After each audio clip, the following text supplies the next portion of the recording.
Lalagoan ka lang kasi palagi. O ano, taguan naman o. Sige ba, yun lang pali. Siyempre, kukulitaya. Ano o, siyempre dapat ulitan. Naku, malilintikan talaga sa akin to mga batang to.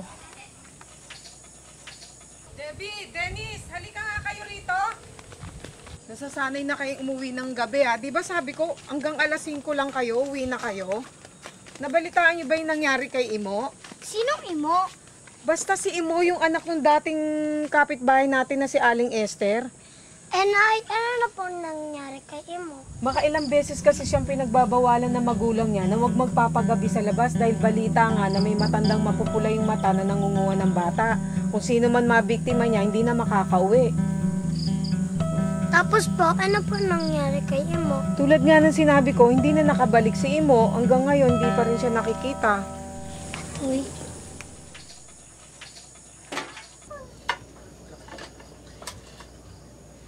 Nay, may tanong po ako tungkol po dun sa kinuwento niyo kanina.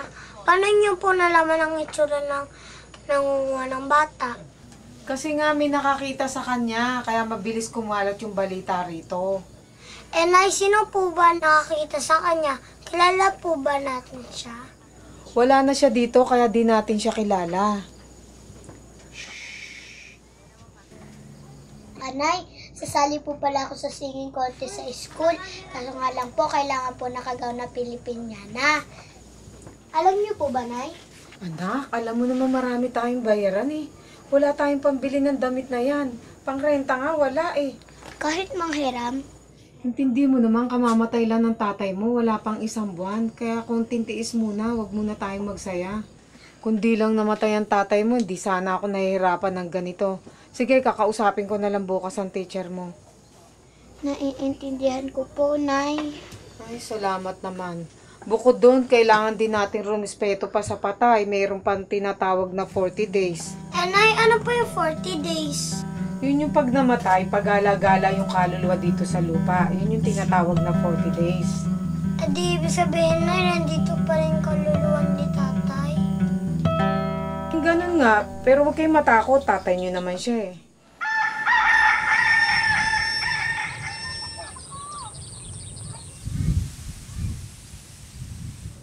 Ate, sa atin na lang yung sukli. Ano ka ba? Hindi pwede, no? Ano yan? Ano yan, no? Hoy, Dennis, saan ka? Hintayin mo ko! Naku, ba't tayo na?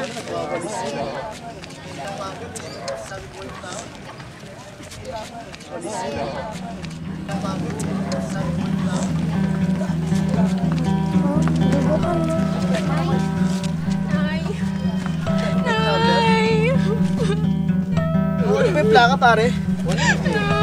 Ay, humising ka. Nay. Sige na, Nay. Sabi na nanay ko, nakita raw siya ng lalaki na tayo sa bahay namin. Yung gabing yun. Tapos, yung tinignan niya raw, wala raw mukha yung lalaki. Kawawa naman yung mga anak ni Ninita, ang babata pa. Oo nga, ang masama pa niyan, tinakasan pa siya ng kotseng nakabangga sa kanya. Ate, sa tingin mo, pag-alagala pa ba yung kaluluwa ni Aling Ninita? Malay ko, basta ako, hindi ako naniniwala sa ganyan. Sinasabi lang yun ni nanay para matakot tayo. Masyado ka kasing makulit. Tsaka isa pa pala, may tinuro rin sa kanang klase ko.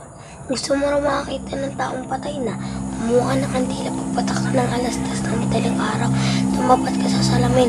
Kung tawagin mo ang gusto mong alulong makita, yun na, makikita mo na raw siya sa salamin. Kalokohan yan. Di talaga ako naniniwala sa ganyan. Huwag ka nga maarte. Tinatakot nyo lang naman sarili nyo eh. Gumising ka muna. Nag-inom pa. Uy, gumising ka nga muna. Ba't ka ba nang gigising at saka bakit may hawak-hawak kang kandila? Basta, susubukan natin yung sinabi ng classmate ni Melvin. Ano?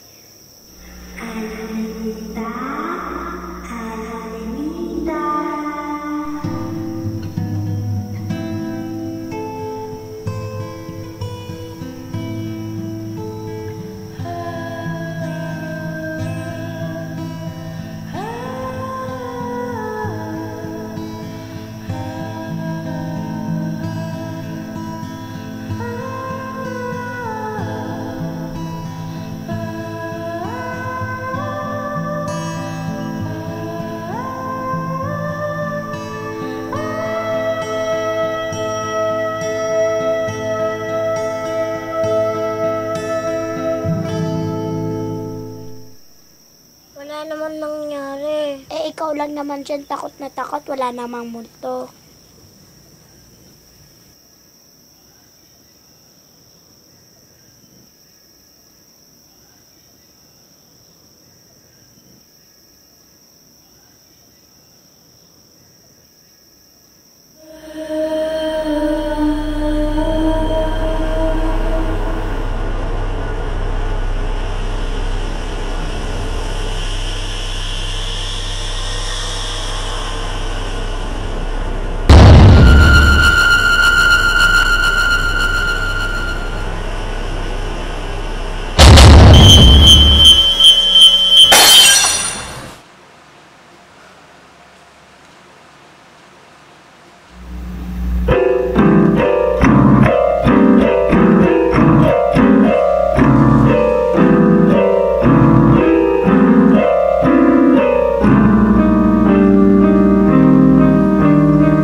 Hello?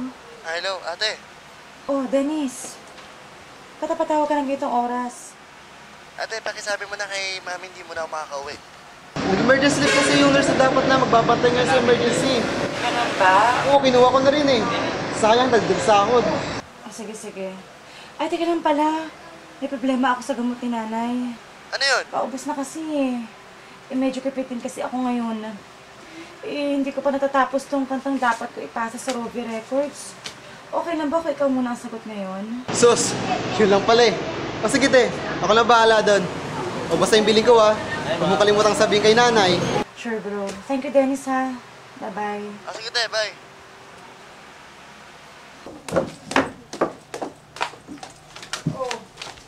Anay, dadaan lang ako saglit sa simbahan. Bibigay ko lang itong bagong pyesa para sa choir. Kahapon pa ito inaantay ka, so inuuna ko yung lyrics na ipapasa ko sa kumpanya. Ayaw mo, Nay. Pag nakuha yung pyesa ko, magbabakasyon tayo. Kasi kaya rin kayo nakakasakit eh. Ang tagal na natin hindi nakakabalik ng probinsya. Ay, mabuti naman anak. Namimiss ko na yung lugar natin doon. Hindi mo naman ako masisisi. Ayoko naman kayong iwan ni Dennis. Dito na siya nakadestino. Ay, tsaka nga pala, Nay, tumawag si Dennis kagabi. Hindi yata siya makakauwi ng ilang araw. Busy yata. Ano ka mo anak? Sige na, Nay. Alis na ako para maaga ako makauwi, ha? O siya anak, mag-ingat ka.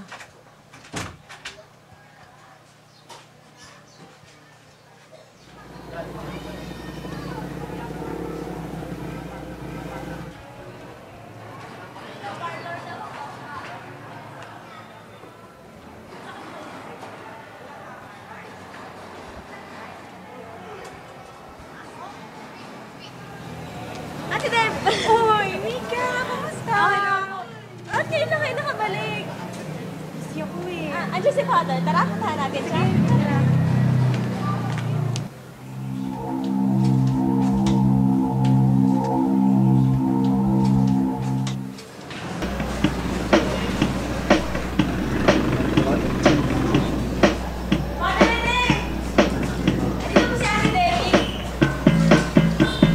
Afternoon po, Father.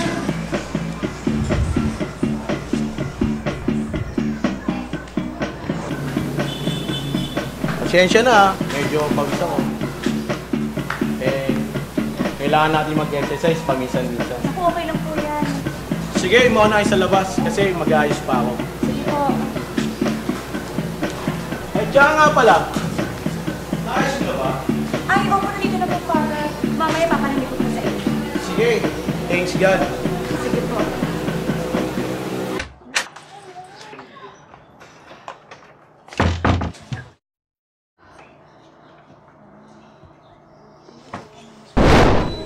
Ate Debbie, pasensya na kayo, Father. Alam mo naman, nagiging health conscious na. Si Aling Edad po, kumusta? Si nanay? Ayun, nagiging makulit na. Madalas nga kinakalimutan pati pag-ilot ang gamot niya eh. Ganun po siguro pag tumatanda. Pero na nga siguro. Ay, teka lang, ano ka pala balik ka dun sa sponsor sa pawili ng simbahan? Bakit na ba sila mag-finance sa album natin? Pagkakasabi po kasi ni Father, parang naman siguro sila, kailangan na natin talaga i-present yung demo sa kanila. Ay, wait na Ate Debbie. Saglit lang data. Sige. Ate Debbie, sila po pala yung Sasha Benz card. Hello, ate. Hello po. Hello po. Hello po. Hello, ate. Hello po, ate. Hello po.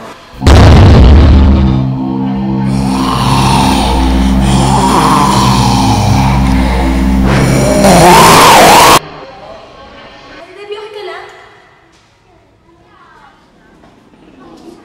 Ate Debbie, ito po yung children's choir. Hello po. Sandali lang ha. Hindi kita nakatawa sa Maria. Ano? Si Ate Debbie, diba? Hello? Shit, buti lang tumawag ka, Dennis. Mas importante sasabihin ko sa inyo. Ay, umuwi ka na. Kailan ka ba umuwi? Sige na, sige na. Ako naman na bahala kay Mami. Sige na, bye. Alas na muna ako. May mga ipagtatrabaho sa susunod. Sige po. Ingat po, Ate Debbie.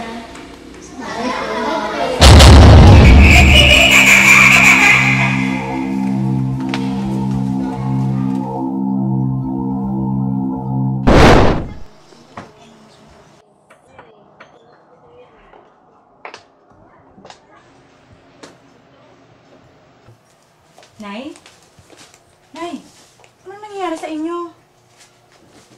Nay, ba't hindi niyo ininom itong mga gamot ninyo?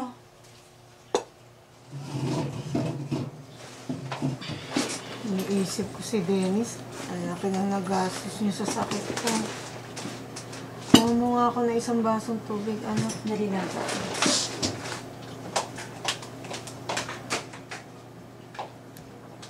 Nay, Nurse si Dennis. Biyaya nga ng Diyos na nakapagtapos na pag-aaral niya eh. Balang araw, matutupad din yung pangarap niya makapag-abroad. Kaganina ka pa dito, Nay ah. Ano bang ginagawa mo? Na hindi mo malang nagalaw ang pagkain mo.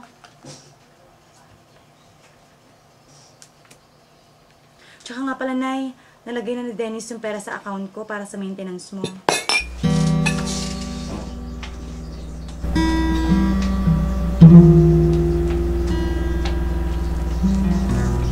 Hindi ka sana matigas nung una. Sana kumikita ka ng tama. Kanta, musika, piyesa, mabubuhay ka ba niyan?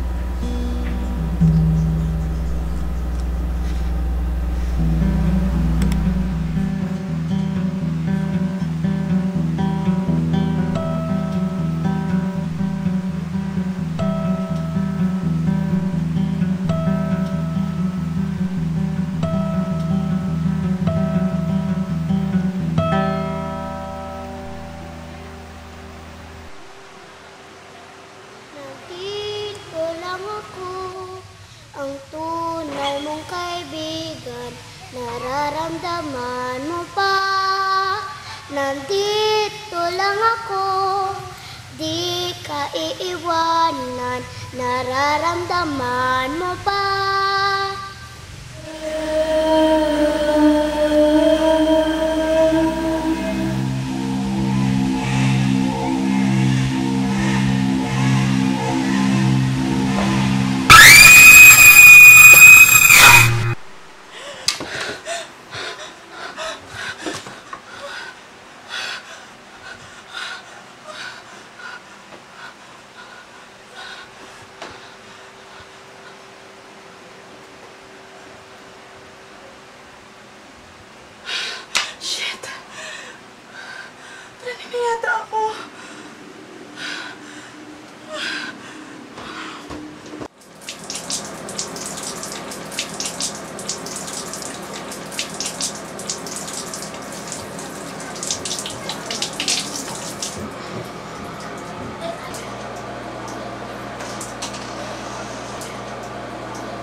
importante rin ako sasabihin sa'yo. Kinabantayan mo na lang muna na maayos si nanay.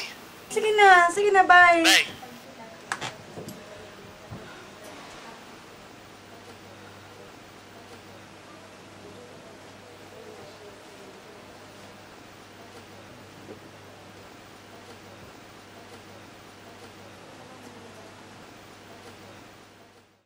Stress lang siguro kaya inatake si nanay.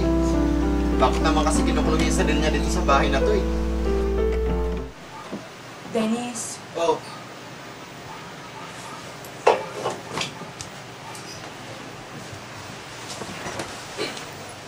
naalala ba ng mga bata pa tayo? bakit? Alam mo yun, yung madalas tayo magtakutan.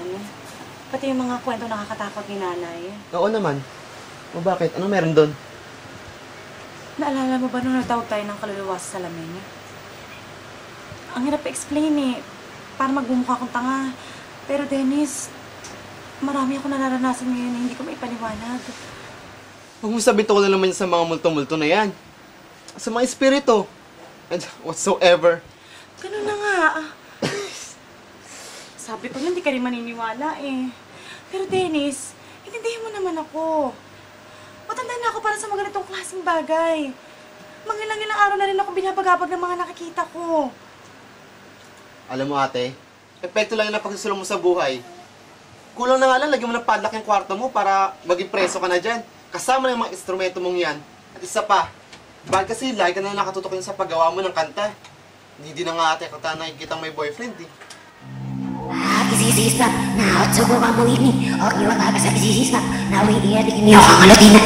Uy! Ano nangyari sa'yo? Yung ano? Hindi mo ba nakikita?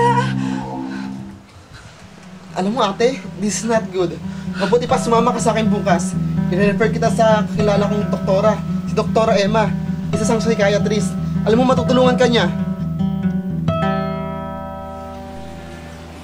Miss Debbie, hindi ko kayo basta-basta pwedeng resetahan ng kung ano-anong gamot na lamang without further diagnosis. In your part, maraming mga bagay ang gumugulo sa isip mo. Based on your stories, basically or haunted by someone. Pero hindi basta-basta kung sino. Lagi ko nakita yung sarili ko sa panaginip, especially nung bata pa ako. Ang weird part, Dok, hindi naman ang mga itsura nito. Nakakatakot. Hanggang sa bahay nito tumitigil ang paparamdam. Sabi rin pala sa akin ni Dennis na musician ka, secluded type. Hindi ka na masyadong nakapag-socialize. In most cases that I've encountered, many mind diseases occur pag hindi na na-exercise ang utak. Basic instincts sa communication. Or pwede din namang there is a traumatic scenes from your past, kaya ka nag-hallucinate or nakakapanaginip ng kung ano-anong bagay. Eh kung ganun nga, anong dapat kong gawin?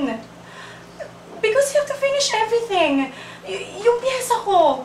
Dok, nahihirapan na ako. Debbie, ang pinakamalaking maipapayo ko lang sa'yo is to ignore it. Accept that it's happening for a reason. Wala namang mawawala. In your part, at least malilesen pa yung worries mo. Just think that it's always in the mind. Dr. Padrilan, please call up local 173. Dr. Padrilan, 173.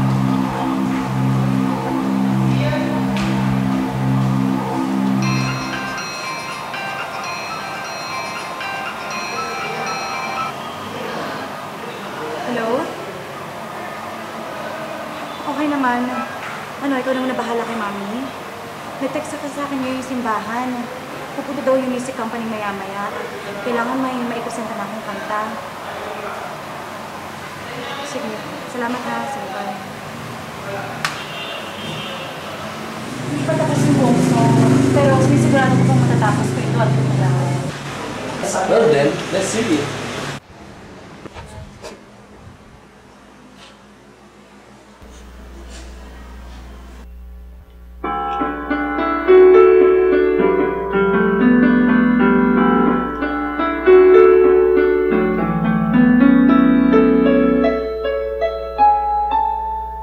Sa iyong paglalakbay, ako'y narito, iyong gabay.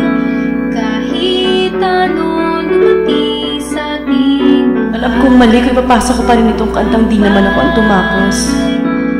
Hawak kamay nating harapin ang mundong ito. Di magmamaliw pagmamahalan natin. Pero alam kong mali din kung di ko ito itutuloy. Nandito lang ako, tunay mong kaibigan, nararamdaman mo ba? Paano na mga tao umaasa sa akin? Kanta, musika, piyesa, mabubuhay ka ba niyan? Mali naman talaga ang lahat na nangyayari. Yung number to you, ibigay namin yung writing music for 85,000 pesos in cash. Dito lang ako, nararamdaman mo ba? Dito lang ako,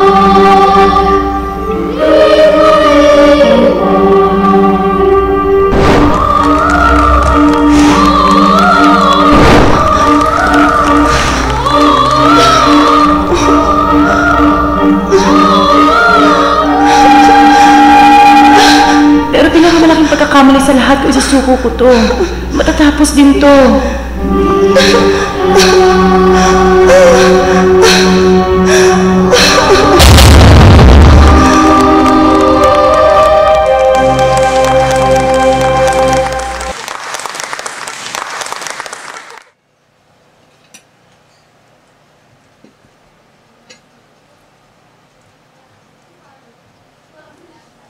Buti naman napapakinabangan na natin yung mga kanta-kanta na yan. Pero sayang nga lang, hindi ka namin napanood. Pero astig ate, nasa album na yung kanta mo ah.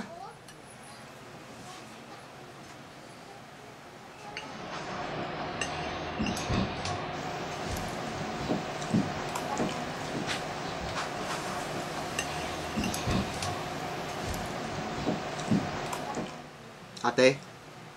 Huy! Ano nangyari sa'yo?